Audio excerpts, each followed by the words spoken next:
This story happens not that long after God had created the world. Time passed and many people filled the earth. Everyone, everywhere had forgotten about God and were only doing bad things all the time. God's heart was filled with pain when he saw what had happened to the world he loved. Everywhere was disease and death and destruction, all things God hates most. Now Noah was God's friend, which was odd in those days, because no one else was. Noah listened to God. He talked to God. He just loved being with God. "Noah," God said, "things have gone wrong. People have filled my world with hate instead of love. They are destroying themselves, and each other, and my world. I must stop them. First, we will build an ark." Noah didn't know how to build an ark, but God did, and God would show him.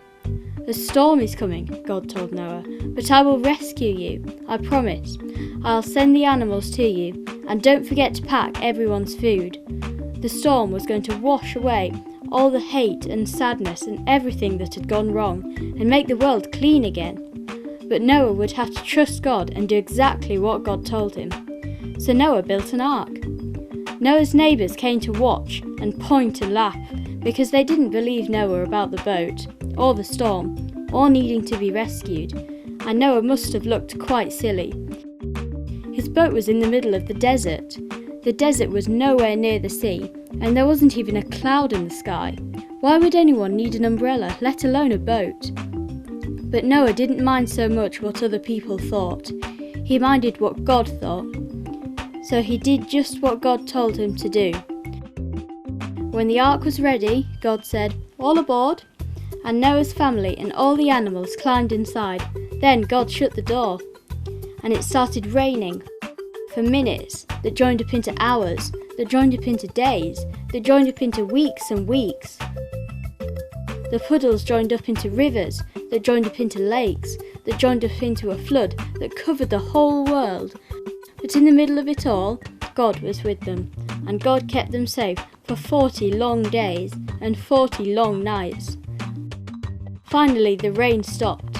The sun came out. "Hooray!" everyone shouted. Slowly, the water went down.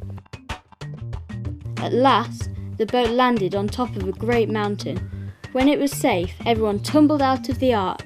The first thing Noah did was to thank God for rescuing them, just as he had promised.